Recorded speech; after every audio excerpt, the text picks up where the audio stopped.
지금부터 박지원 비상대책위원장님 대선언으로 지금부터 제5차 국민의당 비상대책위원회를 개회하겠습니다. 튼튼한 안보를 반대하는 국민은 없습니다. 한미 동맹의 중요성을 알지 못하는 국민도 없습니다. 만약 튼튼한 안보, 한미 동맹을 부인하는 국민이 있다면 그 사람은 대한민국 국민이 아닙니다. 사드 배치는 안보 차원에서도 반대합니다. 미일 대 북중러 신냉전 블록은 안보를 위해서도 안됩니다. 사드 배치가 이러한 미일 대 북중러 신냉전 블록에 어떠한 영향을 미칠 것인가를 대통령께서는 검토하시고 결정해야 합니다. 정부는 2년 동안 사드 배치는 아무것도 결정된 것이 없다. 전략적인 모성으로 버텨왔습니다. 그런데 정부가 사드 배치를 발표하자 더민주의 지도부도 사드 배치의 반대에 대해서 아무것도 결정하지 않겠다는 전략적인 모성을 2주 가까이 유지하면서 침묵하고 있습니다. 뱁새는 황새와 다릅니다. 책임있는 제1야당이 그것도 햇볕 정책을 개선 발전시키겠다고 하는 공당이 이러한 태도를 보이는 것은 사드 문제를 해결하는데 아무런 도움이 되지 않는다는 것을 아셔야 합니다. 사드 배치는 군사 문제를 넘어서 정치, 경제, 외교와 관련된 총체적인 국익의 문제입니다. 따라서 국민을 무시하고 성주 군민을 철저하게 배제한 결정에 대해서 국회는 국민을 대신해서 반드시 묻고 따져야 합니다. 더 민주에게 묻겠습니다. 사드 배치를 반대하는가? 사드 배치를 찬성하는가? 정권을 유지하기 위해 안보를 이용하는 것도 문제이지만 안보를 집권 전략으로 이용하는 것도 더 큰 문제입니다. 정부의 밀어붙이기식 사드 배치도 막고 거리에서 무작정 반대를 외칠 수밖에 없는 국민을 위해서라도 이제 우리 국회가 나서야 합니다. 최소한 책임있는 제1야당으로서 사드 배치 문제를 해결하기 위한 방법을 고민하고 내놓아야 할 때입니다. 국민의당은 정부가 사드 배치 국회 비준 동의안을 제출하는 것이 사드 배치 문제를 해결하는 시작이라고 주장합니다. 이에 대해 더민주도 빠른 시일 내에 입장을 내주실 것을 다시 한번 간절히 소망합니다. 아울러 야권 공조로 정부가 국회에 사드 비준 동의안 제출을 촉구하는 결의안을 내자고 거듭 강력히 촉구합니다. 달마가 동쪽으로 간 까닭은 알아도 황교안 국무총리가 성주로 왜 갔는가? 그 까닭은 도무지 모르겠습니다. 황 총리의 성주 방문은 얄팍한 포퓰리즘 정치이고 또 현 정부가 얼마나 대담하게 무책임한지를 보여준 것입니다. 대통령 부재 때 총리는 대통령 직무를 대행합니다. 감금이든 감금이 아니든 어떠한 경우에도 총리가 도로의 버스 안에서 6시간 반 동안 있었다는 것은 대통령께서 그 자리에 있다는 것과 똑같은 상황입니다. 한마디로 안보를 위해 사드를 배치하겠다는 정부가 심각한 안보 공백 상태를 야기시킨 것입니다. 아무런 사전 논의도 없고 사후 대책도 없이 성주를 불쑥 방문한 것은 사드 문제를 대한민국 전체의 문제가 아닌 성주 지역 문제로 전환하려고 하는 얄팍한 발상이 아니었는가 묻고 싶습니다. 국민의당은 사드 배치를 반대합니다. 동시에 사드 괴담도 사드 폭력도 반대합니다. 또한 가까운 시일 내에 성주를 방문하자고 하는 여러 의견도 있었지만 저는 우리 국민의당은 자제를 하고 있습니다. 경찰은 현재 성주 방문 항의 집회를 수사하고 있습니다. 어떠한 폭력도 용인되어서는 안 됩니다. 그러나 이번 사태를 만든 근본 원인은 소통도 없고 대책도 없는 박근혜 정부에게 있다는 것을 정부는 알아야 합니다. 총리의 성주 방문을 결정한 정부 책임자, 안보 공백을 초래하고 예견된 상황을 방치한 관계자의 책임도 함께 수사해서 그 책임을 물을 것을 강력히 촉구합니다. 마지막으로 한마디 더 하겠습니다. 저는 오늘 아침 조간신문을 보고 제 눈을 의심했습니다. 어떻게 청와대에서, 검찰에서 이러한 일이 일어날 수 있을까? 참으로 분개했습니다. 권력의 정점에서 인사, 사정, 모든 권력을 전횡했고 심지어 비서실장까지 무력화시킨 장본인 우병우 수석 문제가 터질 것이 이제 터졌습니다. 우리는 정부 권력기관 도처에 열려있는 우병우 사단이 먼저 제거돼야 한다는 것을 요구합니다.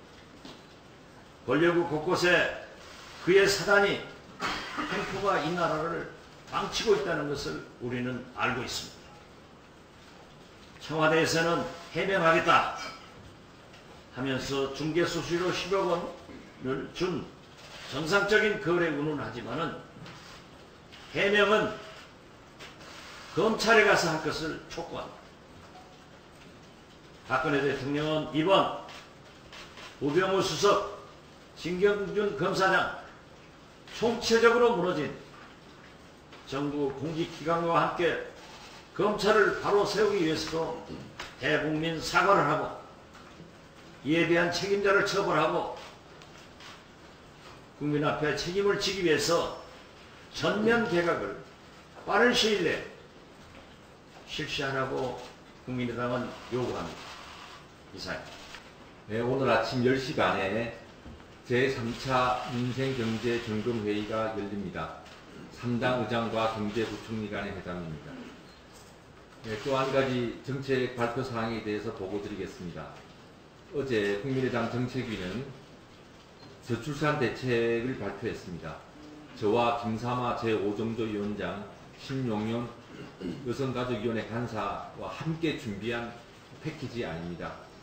눈치를 보지 않고 마음 편하게 출산휴가와 육아휴직을 할 수 있는 그러한 정책 패키지였습니다. 주요 내용은 출산 전후 휴가 기간을 확대하고 이것을 쓸 때 해고를 당하지 않도록 해고 관련 금지 기간을 넓히고 어렵게 만드는 것이고요. 세 번째로는 배우자 유급 육아 휴가 의무화 및 확대를 포함하고 있고요. 네 번째, 모성급여의 국가 책임 강화, 즉 고용보험기금에 지금 다 대부분 넘겨져 있는데 일반 회계도 일정하게 감당을 해야 한다는 그런 내용들입니다. 국민의당은 앞으로도 저출산 문제를 효과적으로 해소하고 또 여성의 경력 단절 예방을 위한 여러 가지 정책 개선을 위해 최선의 노력을 다할 것입니다. 사드에 관해서 한 말씀 더 드리겠습니다. 지난 15일 총리의 성주 방문 과정 속에서 총리가 피신하는 일이 발생했습니다. 이번 사건에 대해 누가 무엇을 던졌는가에만 몰두하는 것은 달을 가리키는 손만 보고 정작 달을 보지 못하는 것과 다름없습니다. 사드 문제의 본말을 정부는 바꾸어서는 안 됩니다. 국민의 대표인 여야 의원들도 설득하지 못한 사드 배치 결정입니다. 피해 당사자인 성주 국민들이 반발하는 것은 충분히 예견된 일입니다. 성주 국민들께서는 말씀하십니다. 성주가 안 된다면 우리나라 어디도 안 되는 거지. 성주 국민들은 성주라서 반대하는 것이 아닙니다. 과연 그토록 사드가 필요한지 동의할 수 없다는 것이고 왜 그렇게 졸속 결정했는지 분노하는 것입니다. 또한 정부는 사드 배치 문제를 전자파 유해성 논란으로 몰아가고 있습니다. 엑스밴드 레이더의 전자파 유해 무해 여부는 그 자체가 논란 사항입니다. 미군도 5.5km 내에서는 전투기 비행을 제한하고 있는 내용입니다. 특히 우리가 유념해야 될 것은 지금까지 미군이 배치한 사드는 다 사막과 바다를 향하고 있다는 것입니다. 거주지와 육지를 향하는 최초의 사드 배치 사례입니다. 따라서 엄밀한 검증을 요구하는 목소리는 정당한 것입니다. 뿐만 아니라 설사 전자파가 안전하다고 해서 사드를 배치할 수 있는 것은 더더욱 아닙니다. 사드가 진정으로 국가 안보에 도움되는 판단이었는지, 동북아시아 안정에 기여하는 판단이었는지, 외교, 경제, 종합적인 국가 이익에 부합하는 것인가가 관건인 것입니다. 국민의당은 이것을 종합적으로 판단하여 덕보다 실이 크다는 것입니다. 그래서 반대하는 것입니다. 국민들께서 판단할 수 있도록 해야 하기에 국회가 공론화를 선도하자는 것이고 국회 비준 동의가 필요하다는 것입니다. 정부는 총리의 성주 방문 때 벌어졌던 일에만 초점을 맞춰 문제를 호도하려 한다면 더 큰 국민적 저항에 직면할 것입니다. 이상입니다. 국가 안보와 관련해서 국론이 분열되는 것은 바람직하지 않습니다. 국론 분열은 박근혜 대통령과 정부가 자초한 측면이 큽니다. 총리가 대통령도 부재 중인 상황에서 계란 세례와 물병 세례를 당하고 6시간 이상 국정 공백 사태를 초래한 것은 안타까운 일입니다. 더군다나 국민과 한 차례 상의도 없이 사드 배치 장소를 결정해 놓고 남의 일같이 더 이상의 불필요한 정쟁을 중단하자고 말씀하시고 순방에 나선 대통령은 야속하기까지 합니다. 성난 민심을 달래기가 쉽지 않아 보입니다. 지금부터라도 정부가 공론화 과정을 차근차근 밟아가며 갈등을 해소해야 합니다. 일본은 사드를 배치하기 위해 2차례의 환경조사, 15차례의 주민 설명회를 열었습니다. 미사일 방어 체계는 2000년대 초반부터 한미 간 논의는 있어 왔습니다. 우리나라는 오래전부터 미국의 MD 참여를 요청받았으나 그동안 계속해서 미국의 MD 참여를 부인해 왔으며 독자적인 한국형 미사일 방어 체계, 일명 KAMD를 추진해 왔습니다. 그 후 2012년 6월 미국에서 열린 제2차 외교 국방 2+2 회의 후에 발표한 공동 성명에서 한국형 미사일 방어체계 공동 구축 협의에 합의했습니다.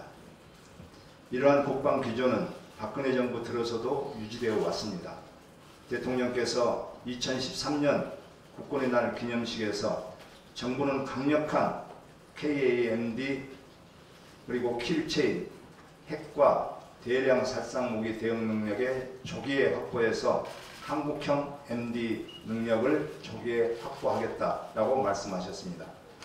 미국 MD는 근본적으로 미국 본토 방어를 위한 것이고 KAMD는 대한민국을 방어한 것으로 서로의 목표와 범위, 성능이 다르다라고 당시 국방부 장관 김관진 국가안보실장의 발언에서 다시 한번 우리는 분명한 우리의 정부의 입장을 확인할 수 있습니다. 이렇게 KAMD가 착실히 진행되고 있음에도 그동안 정부가 검토 대상에서 배제해왔던 사드 도입 방침을 느닷없이 발표한 이유를 도저히 모르겠습니다. 일각에서는 한반도를 둘러싸고 소모적인 군비 증강 경쟁을 부추긴다는 지적도 있습니다. 군비 증가 경쟁은 한반도를 화약고로 만드는 최악의 시나리오로 끝날 위험이 큽니다. 국가적인 결정을 내릴 때에는 혼란스럽고 오랜 시간이 걸리더라도 전 국민적 논의가 필요합니다. 국가 안보를 대통령 혼자 지키려 하지 마십시오. 국가의 안보는 국회와 국민의 지혜를 하나로 똘똘 뭉쳐 함께 지켜야 합니다. 사드 배치 문제는 경북 성주군만의 문제가 아닙니다. 대한민국 전체의 문제입니다. 외교적, 경제적, 환경적, 기술적 여러 가지 측면을 다시 검토해야 합니다. 시간이 많이 남아있지 않습니다. 사드 배치에 대한 국회 차원의 공론화를 다시 한번 촉구합니다. 박근혜 대통령이 얼마 전 8.15 광복절에 특별 사면을 실시하겠다고 말씀하셨습니다. 벌써부터 비리 혐의로 처벌받은 경제인들이 대거 포함될 거라는 전망이 나옵니다. 사면권은 대통령의 고유 권한이지만 아무렇게나 행사할 수 있는 것이 아닙니다. 지난주에 모 여론조사 전문기관에서 실시한 8.15 특사 경제인 포함 여부에 대해서 국민 여론을 조사한 결과 반대 의견이 60%, 찬성 의견보다 2배 이상 높은 것으로 나타났습니다. 모든 계층에서 경제인 특별 사면에 대한 찬성보다 반대가 높았습니다. 박 대통령은 국민 여론이 차가운 이유에 대해서 깊이 고민해야 합니다. 지금까지 경제 살리기라는 명목으로 기업인에 대한 사면이 여러 차례 있었음에도 국민은 경제 활성화를 체감하지 못했기 때문에 이번 여론이 부정적인 것입니다. 현대판 장발장으로 이끌어지고 있는 생계형 범죄자부터 따뜻하게 살펴야 합니다. 라면 10봉지, 현금 2만 원을 훔치다 3년 6개월의 징역형을 받은 사람도 있습니다. 기업인들이 사회적 무리를 일으키고 국민 경제를 파탄낸 정도에 비추어 보면 생계형 범죄자들에 대한 벌은 너무나도 가혹합니다. 국민이 무전유죄, 유전무죄의 쓸쓸함을 느끼지 않도록 재벌 총수들을 위한 특별 사면이 아니라 온 국민이 화합하고 재기의 기회를 꿈꿀 수 있는 광복절 특별 사면이 되어야 합니다. 불평등을 해소하고 공정한 사회로 가는 여정이 되기를 바랍니다. 이상입니다. 이번 그 4대 배치 사태를 보면서 국가란 무엇인가를 다시 생각하게 됩니다. 국가는 국민의 생명과 안전을 보호할 책무를 지니고 있는데 지금의 박근혜 정부가 과연 국민들 하여금 안심하고 일상생활을 유지할 수 있도록 하고 있는가에 대한 의문입니다. 4대 배치 예상 지역만 해도 평택, 음성, 예천, 포항, 군산, 고성, 원주, 칠곡, 양산, 결국 성주 등 전국 박방곡곡을 들추면서 오히려 정부가 앞장서 불안을 조사하고 있지 않은가 싶습니다. 그런 점에서 이번 사태는 우리에게 자신의 책무를 다하는 정부가 과연 우리에게 있는가 하는 근본적인 회의를 잠기게 합니다. 어제가 마침 제헌절이었습니다. 헌법 제1조 제1항은 대한민국은 민주화국이다이고 제2항은 대한민국의 주권은 국민에게 있고 모든 권력은 국민으로부터 나온다입니다. 그런데 이번 4대 배치 사태에서 이런 주권재민의 헌법적 가치가 과연 지켜지고 있는가? 4대 배치 지역 확정 순간까지도 국민과 논의조차 않던 불통과 오만의 정부가 성주 지역 확정 후에는 성주 지역민들을 설득시켜 나서면서 분노한 주민들 속으로 총리가 방문해 불량집에 이름을 붙는 듯한 무모하고도 무례한 행태를 보였습니다.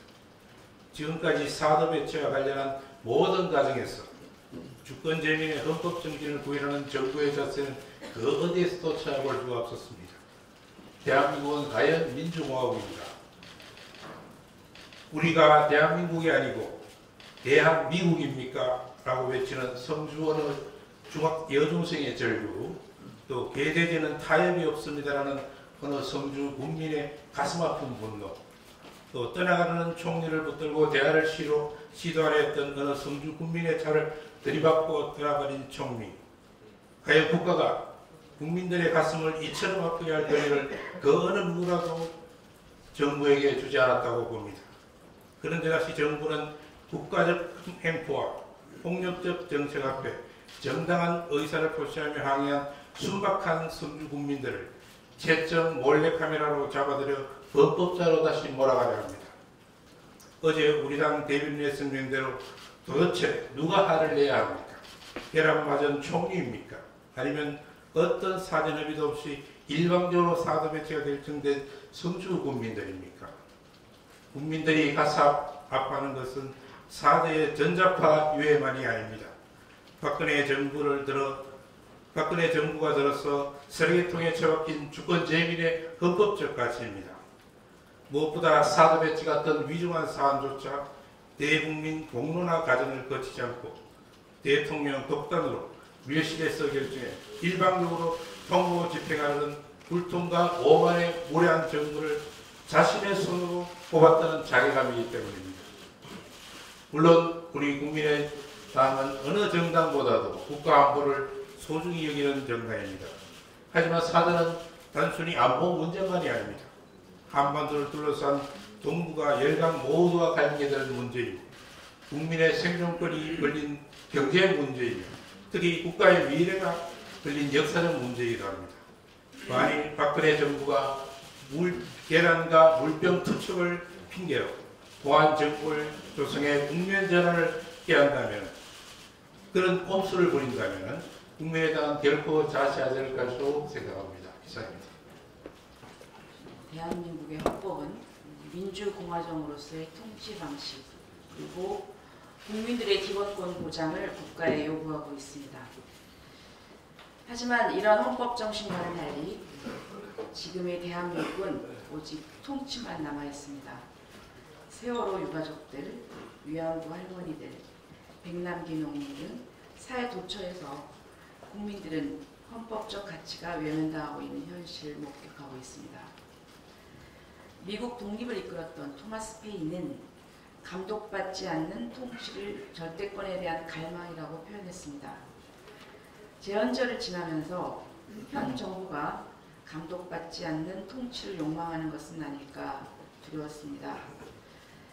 이렇게 헌법 정신이 무시되는 것을 보면서 국민들한테 제헌절의 의미가 그저 형식적인 기념일로만 남는 것은 아닌가 하는 안타까운 생각이 듭니다. 그리고 지난번에 13일날 사드를 성주에 배치하겠다고 발표한 것은 아주 기습적인 일이었습니다. 성주 국민들은 어떤 정보도 없는 상태에서 기습적으로 당한 일이었고 성주군 전역이 사드 배치에 대한 두려움과 분노로 들끓었습니다. 황교안 총리가 성주를 방문한 15일은 그 국민들의 분노가 절정에 달한 상황이었습니다. 누가 봐도 충돌이 예상되는 상황이었습니다.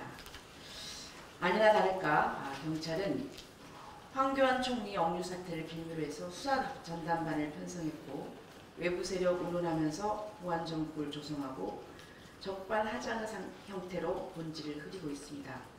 지금 본말이 전도되고 있습니다. 황교안 총리가 성주에 간 진짜 이유가 무엇인지 묻지 않을 수 없습니다. 주민들은 사드 배치의 재검토와 철회를 요구했는데 황 총리는 배치를 전제로 안전성에 대해서만 설명했습니다. 주민들은 박근혜 대통령에게 절대적인 지지를 했고 이 정권을 출범시키는 데 입조를 했지만 의견 소통이나 토론, 주민 설명이 한 번도 없이 어제 후보지로 결정하고 오늘 최적지로 결정하는 식의 그 일방 통행에 분노하고 있는 것입니다. 조그만 마을일도 토론과 회의를 거쳐서 민주적인 절차를 다 거치는데 사드 배치라는 아주 그 중요한 문제에 대해서 주민들의 의사 한번 물어보지 않는 이런 부분에 대해서 엄청난 분노를 느끼고 있는 것입니다. 도대체 황교안 총리는 정말 사드 설명회를 통해서 그 성난 민심을 달래려고 간 겁니까? 아니면 오히려 기름을 끼얹기 위해서 간 것입니까?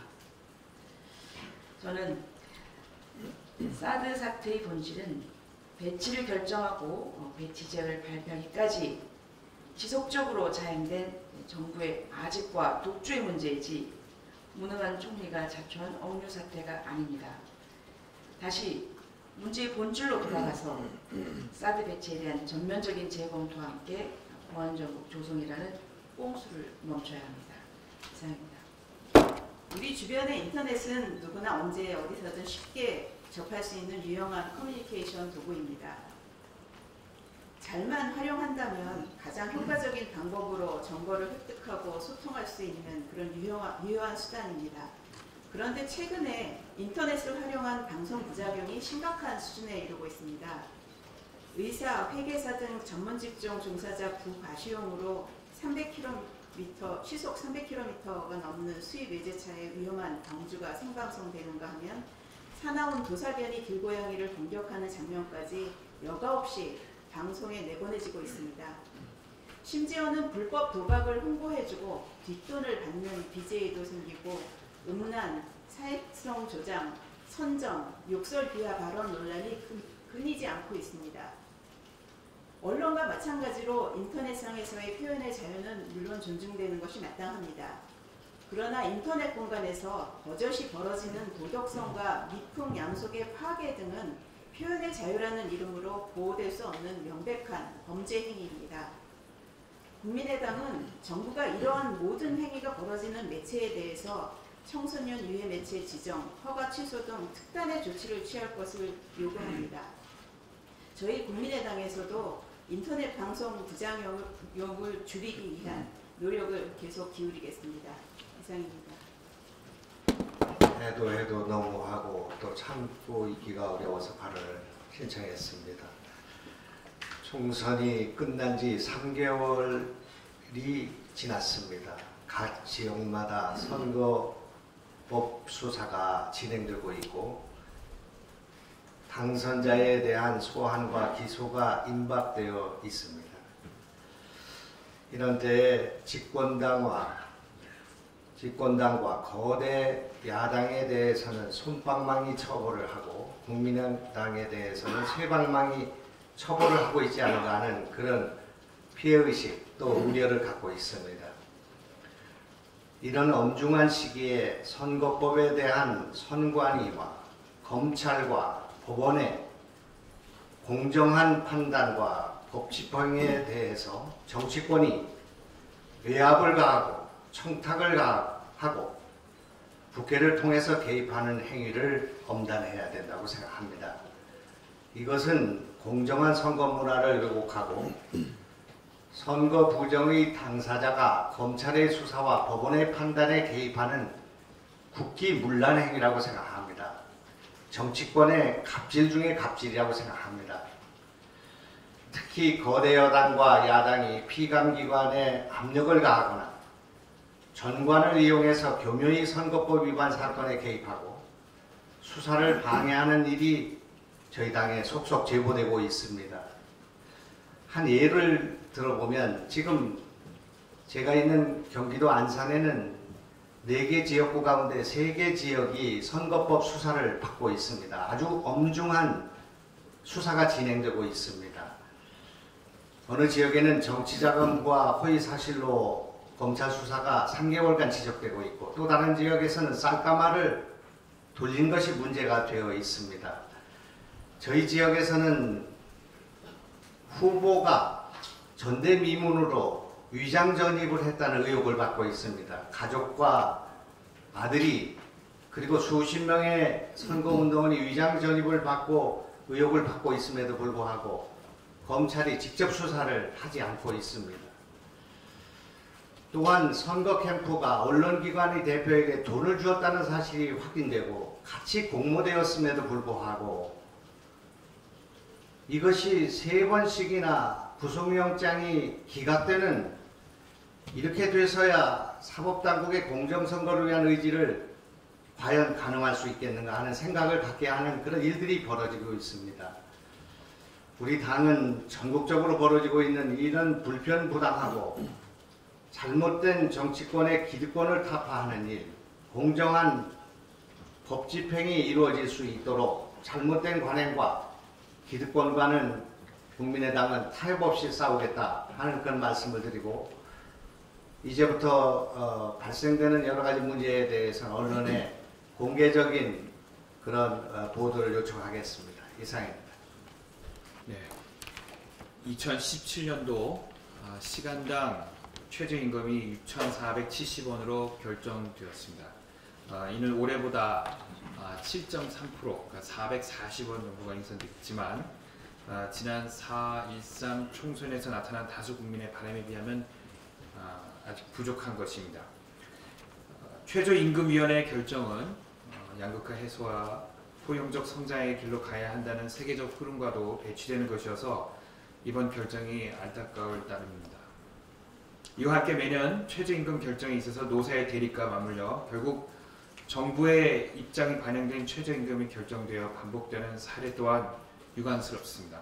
이와 함께 공익위원회의 공정성과 중립성에 훼손된 판단으로 저소득 노동자의 입장을 제대로 반영하지 못하고 있습니다. 지난 총선에서 우리 당은 내년을 노동임금 격차 해소의 원년으로 보고 2020년까지 최저임금 1만원 시대를 약속했습니다.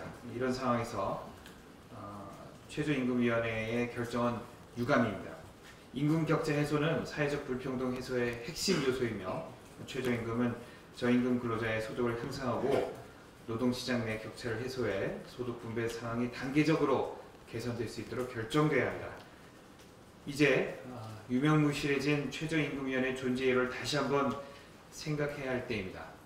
절차적 정당성과 노동자들의 실질적인 삶 개선을 위하여 현재의 최저임금 산정 절차를 바꿔야 합니다. 본연은 이제라도 제대로 된 역할을 하지 못하는 이 최저임금위원회를 해체하고 국회 산하의 최저임금위원회를 설치하고 근본적인 변화 방안을 강구해서 매번 반복되는 이런 협상 파행의 고리를 끊고 저임금 근로자의 실질적인 소득 개선 그리고 임금 격차 해소를 해서 이 시장놀이를 넘어선 국민 존재 생존 문제로 최저임금을 바라보고 결정해야 한다고 생각합니다. 이상입니다. 오늘 제가 말씀드리고 싶은 내용은 대우조선 해양 사태와 매년 혈세로 성과급 장치하는 공기업 실체 등에 대해서 왜 정부는 손을 놓고 있는지, 국회는 그 입법으로 그 대책을 마련하지 않는지에 관한 것입니다. 중소기업의 경우 특히 청년 창업기업들은 중소기업진흥공단 등 창업자금, 기업 경영 애로 지원을 받고자 하면 새벽부터 잠을 자지 않고 홈페이지에서 신청 클릭을 하려고 기다립니다. 그 대기자는 엄청나게 많아 5분 만에 모두 마감이 됩니다. 또다시 2달을 기다리고 그조차도 기약이 없을 뿐더러 다행히 신청을 클릭한 기업들도 기업 실사 등을 오래 기다려야 하며 이런저런 이유로 마지막은 그 지원 규모를 줄이고 합니다. 당연합니다. 국가의 기업 지원은 그 규모를 떠나 철저한 실사를 통해서 정확한 지원을 할 수 있어야 합니다. 대우조선의 대규모 부실이 드러난 지난해 정부는 매스를 들이대는 대신 국채은행을 통해서 4조 2천억 원을 추가로 지원하기로 결정했습니다. 대우조선의 산업은행과 수출입은행이 댄 돈만 약 13조 원에 이릅니다. 만약 이 기업이 중소기업이거나 초기 창업기업이면 어땠을까요? 아마 서류 한 장이 부족하다는 이유로 지원 자체를 거절했을 겁니다. 대우조선은 2000년대 후반부터 서서히 기울어져 가고 있었지만 오히려 정부, 정치권, 국책은행에서 내려온 낙하산들은 대우조선에서 요직을 차지하며 매년 거액의 성과급 파티를 열었습니다. 사실상 혈세로 성과급 파티를 연 것입니다. 2009년부터 2014년까지 전임 남상태 사장과 고재호 사장이 챙긴 성과급만 220억 원에 이릅니다. 문제는 이들이 거짓 실적을 바탕으로 성과급 챙겼다는 겁니다. 지금 파악된 것으로만 영업이익만 1조 9천억 수준의 거짓 실적입니다. 그런데 나오는 대책은 또다시 근로자의 피눈물인지요. 지난주 언론 보도에 따르면 산업은행과 한국수출입은행, 한국무역보험공사가 대우조선해양에 추가로 1조 원의 신규 보증을 검토 중인 것으로 확인된다는데 이것이 말이 됩니까? 최소 거짓 실적으로 회계를 조작하고 챙긴 그 성과급을 몰수한 후에 그 얘기가 나온다고 해도 대다수의 국민들은 곧 동의하지 못할 것입니다. 또한 청년들을 비롯한 다수의 국민들은 이 대우조선 사태를 불황으로 인한 안타까운 기업의 고난이 아닌 부정부패를 일삼던 기업 경영진과 정부 관료들의 골마 터진 고름으로 인식될 것입니다. 정부와 감사원은 지금까지 그 과정을 투명하게 공개해서 비리 영상을 수습할 모든 행정적인 책임을 다하는 것은 물론이며 국민들 혈세를 쥐어짠 다음 이런 식의 지원이 또 다시 행해지지 않도록 국회 차원에서도 제재를 가할 수 있는 모든 입법적 조치를 취할 것을 촉구합니다. 감사합니다. 언론 여러분께서는 협조해주시면 감사하겠습니다. 청와대에서 우병우 수석 문제에 대해서 해명을 했다고 합니다. 그 메모지를 제가 보고 주승용 비대위원한테 주었더니 자기만 보고 찢어버렸다. 제 기억에는 사실이 아니다. 그리고 그 빌딩을 산 사람을 우병우 수석은 전혀 모른다. 또한 중개 수수료 10억을 주었다. 누구나 수수료 주는 거. 몇 가지 변명을 했는데 저희는 그렇습니다. 우병우 수석이 이런 말을 청와대에서 할 게 아니라 검찰에 가서 하라. 이것을 요구합니다. 예, 감사합니다. 언론 여러분들.